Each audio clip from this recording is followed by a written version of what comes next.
अभी मेरे साथ मौजूद हैं अहमद अशरफ साहब। हैं भाई, क्या हाल है आपका? अल्लाह का शुक्र है, अल्हम्दुलिल्लाह। अहमद साहब महमूद अशरफ साहब के बेटे हैं। महमूद अशरफ साहब वो इंसान है जो काफ़ी अरसे से अपनी प्रॉपर्टी के लिए जंग लड़ रहे हैं। हम उनके साथ थे इस चैनल में, नहीं दूसरे चैनल में उनके साथ थे। उनका एक क्लिप है, ये बड़ा अहम क्लिप है, मैं आपको सुनवाना चाहता हूँ। पैसे इकट्ठे किए जा रहे थे कोरोना इफेक्टिस के लिए और इमदाद इकट्ठी की जा रही थी। लोग पैसे दे रहे थे, तमाम एंकर्स दे रहे थे, वहाँ एंकर्स बैठे हुए थे और वो प्राइम मिनिस्टर वहाँ खुद बैठे हुए थे। तो महमूद अशरफ साहब की कॉल लग गई उसके अंदर। वो क्या कॉल थी और क्या उन्होंने कहा, ज़रा सुन लें। बनवा दे, मैं 1 करोड़ रुपया उसमें से आपको दे देता हूँ। कब्जा तो आपका हम मुफ्त छुड़वा देंगे, उसके बाद आप वैसे ही कंट्रीब्यूट कर देना। उन्होंने कहा कि 1 करोड़ रुपया ले लें खान साहब। खान साहब मुस्कुराए और उनकी प्रॉपर्टी का कब्जा छुड़वा दें। आज भी वो उसी तरह उन्हीं चक्की का क्या कहते हैं ना, पहिए में घूम रहे हैं। वो कभी इधर से उधर से इधर घूम रहे हैं। उनका बेटा जो भी बाहर से आया, अभी रिसेंटली आया, वो हमारे साथ मौजूद है। भाईजान, कैसी रही तब्दीली? तब्दीली तो आप सब देख रहे हैं। आपने जैसा कि कहा था कि ओवरसीज़ पाकिस्तानी बहुत सपोर्ट करते हैं। मैं 2017-18 में पाकिस्तान आया था सिर्फ खान साहब की कैंपेन को रन करने के लिए ऑन माई ओन कॉस्ट। अच्छा जी, ये तस्वीरें जो सी हैं मैं चला रहा हूँ जी। अहमद साहब जो से हैं, ये कॉर्नर मीटिंग्स भी करवाते रहे 2018 के इलेक्शन में। ये सब हमने अपनी पॉकेट से किया। ठीक है। हमारा सिर्फ ये था कि there is something good going to be happening in Pakistan. अच्छा, कि कुछ ऐसा होगा कि खान साहब उम्मीद हैं, और जब खान साहब आएंगे समथिंग कुछ बेहतरी आएगी मुल्क अच्छा। में। कानून अभी तक तो हम उम्मीद पे ही बैठे हुए हैं, आई तो नहीं है अभी तक। चले, उम्मीदें अपनी कायम रखी, उम्मीदें टूटनी। लेकिन आज मैंने शुरू में भी यही कहा कि उम्मीदें अल्लाह ताला से लगानी चाहिए। उम्मीदें अल्लाह से लगानी चाहिए। हाँ, ये इंसान बंदा इस काबिल नहीं है कि उससे उम्मीद लगाई जाए। मुझे खान साहब का तवक्कल अच्छा लगता था, और जो उनका विजन था कि अदल और इंसाफ होना चाहिए। ठीक है। जो कि जिसकी वजह से मैं आया था। अच्छा, कहते हैं कि कुफर का कानून चल सकता है, जुल्म का नहीं। बिल्कुल ठीक है। ये खान साहब जुल्म भी का यही निज़ाम कहते नहीं हैं। चल सकता। बिल्कुल, वो खुद भी यही कहते वो हैं। खुद भी यही कहते थे। मैं उनकी मोटिवेशनल स्पीचेस सुनता था, and I was like a big fan of him. Motivation speaker अच्छा लीडर हो सकता है। हो सकता है। चले। खान साहब जब कहते थे ना कानून की बालादस्ती होगी, अच्छा, कानून की बालादस्ती से का मतलब है कि हर बंदे को उसका हक मिलेगा। बिल्कुल ठीक है। ठीक है। मैं सारी जिंदगी कुवैत में रहा हूँ। ठीक है। ठीक है। लेकिन जब मैं पाकिस्तान में आया, मैंने नापैद है, यानी आप अदालतों में चले जाएं तो आपको लगेगा ही नहीं कि ये अदालतें हैं। कुवैत के अंदर एक छोटा सा सिलसिला हुआ मेरे साथ। मैं एक इंजीनियर हूँ, साइबर सिक्योरिटी इंजीनियर हूँ। एक कंपनी छोड़ के दूसरी कंपनी में जाना चाह रहा था। ठीक है। मेरी कंपनी मुझे रिलीज नहीं दे रही थी। ठीक है। मुझे तंग कर रही थी। ठीक है। और वो कंपनी जो है वो थी स्पीकर ऑफ असेंबली की। अच्छा, वहाँ पर मरजूक अल खानिम है, जो कुवैत से लोग कनेक्शन रहते हैं कुवैत में। वो जानते हैं कि हाउ स्ट्रॉन्ग ही इज़। मगर यकीन जाने, वहाँ के कानून के मुताबिक विद इन 4 वीक्स मुझे रिलीज भी मिला, मुझे मेरी सारी इंडेमिटी भी मिली, मुझे पेमेंट्स भी मिली, और मैंने रेजिडेंस भी ट्रांसफ़र कर लिया। क्यों? कानून था कि चौथे हफ्ते फैसला हो जाएगा। वाह वाह। अब पाकिस्तान में ये नहीं है।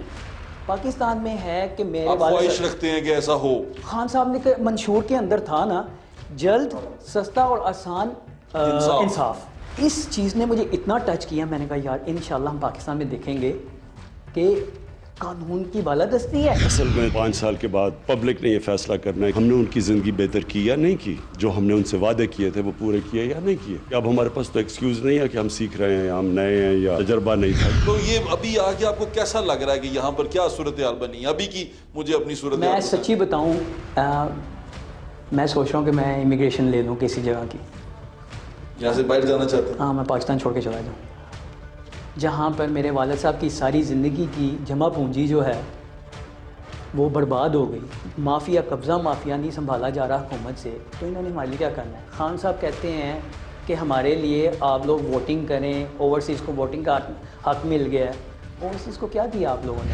90 लाख ओवरसीज पाकिस्तानी है हमारे। इनको अब जब राइट मिलेगा वोट देने का, तो ये जो वोट्स है गवर्नमेंट सब इनकी कदर करेंगे। ये भी नहीं दिया आप लोगों ने कि वो अपनी जो छोड़ी वहाँ से पाकिस्तान आते हैं जमा पूंजी लेके, उसका ही तहफ़्फ़ुज़ दे दें उन्हें। खान साहब ने कहा कि मेरे वालिद साहब से वादा किया कि आपका कब्ज़ा ले दूँगा। हाँ जी। Thank you very much sir. आपने उसको सुना, उस बात को आपने हमें थोड़ा सा हौसला दिया। हौसले के साथ थोड़ी मदद भी करें, हमारी बात सुने। मैंने सुना पीएम हाउस के लोग आपके साथ काफ़ी देर इन टच रहे। मैं पीएम हाउस कॉल्स करता रहा। अब तो मुझे ये भी पता कि कौन सा ऑपरेटर किस वक्त किधर बैठा होता है। इतनी कॉल्स की? ऑब्वियसली। फिर क्या जवाब क्या मिला? जवाब ये मिला कि we are looking into it.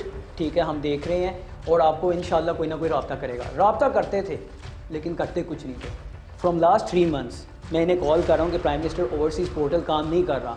ये हर दफ़ा यही कह रहे हैं कि प्राइम मिनिस्टर ओवरसीज़ पोर्टल इसलिए काम नहीं कर रहा, उसको अपडेट किया उसमें कोई इशू आ गया। फॉरेन मिनिस्टर ने पोर्टल भी बनाया है जो वो डायरेक्ट कोई भी अब बताना चाहे कि हमारे कोई मसले क्या हैं तो वो डायरेक्ट यहाँ मिनिस्टर के पोर्टल के ऊपर आ सकते हैं। लेकिन जो लोग कंप्लेन कर रहे हैं हम रिजॉल्व कर रहे हैं। मैं 3 महीने से फॉलो अप कर रहा हूँ, प्राइम मिनिस्टर पोर्टल काम नहीं कर रहा। आप खुद इससे क्या कहते हैं IT से वाबस्ता हैं? मैं खुद IT से वाबस्ता हूँ। अगर इनसे ये मसला रिजॉल्व नहीं होता मुझसे रब्ता करें, मैं इनका ये मसला रिजॉल्व करवाता हूँ।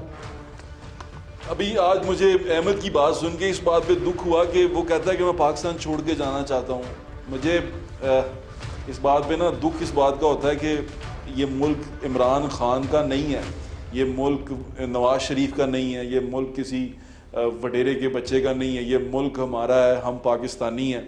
और दुख इस बात का है कि हम इनके हाथ में अपनी तकदीर दे देते हैं। हम कहते हैं आओ हम पे हुकूमत करो, और ये फिर जो हमारे साथ करते हैं वो हमारे साथ है। आज 70-75 साल के बाद आपको ये बात भी सोचने पे मजबूर कर देती है यार कि मैं यहाँ से छोड़ के चला जाऊँ। दुख इस बात का होता है कि हमारे बड़ों ने बहुत कुर्बानियाँ दी हैं इस मुल्क के लिए। बाबा कौम ने अपनी बीमारी छुपा के रखी, अगर वो बीमारी अपनी बता देते हो सकता है हमें पाकिस्तान ना मिलता। उन्होंने बीमारी छुपा के रखी और उस बीमारी की वजह से वो दुनिया से चले भी गए।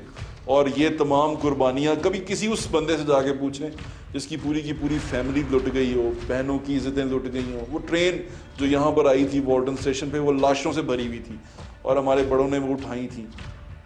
तो ऐसे लोगों, ऐसी कुर्बानियों के बाद अगर आप पाकिस्तान का ये हाल कर दें कि वहाँ पर आप वहाँ का नौजवान ये सोच रहा हो कि मैं ये छोड़ के चला जाऊँ, तो बहुत दुख और शर्मिंदगी की बात है। और जहाँ तक रही बात हीरोज़ की, ये हीरो ने ये नहीं किया, उसने नहीं किया, अगर आपके बस में नहीं है ना तो छोड़ देना चाहिए, किसी और को मौका देना चाहिए ताकि वो आके चीज़ें ठीक करे। अगर आप नहीं कर सकते और हमें सिर्फ ये बता रहे हैं कि मैं इसलिए नहीं कर सका, वो फ़लाँ वजह हो गई थी मैं नहीं कर सका, वो फ़लाँ वजह हो गई थी मैं नहीं कर सका, इसका मतलब आप ये बता रहे हैं कि आप कितने कमज़ोर हैं।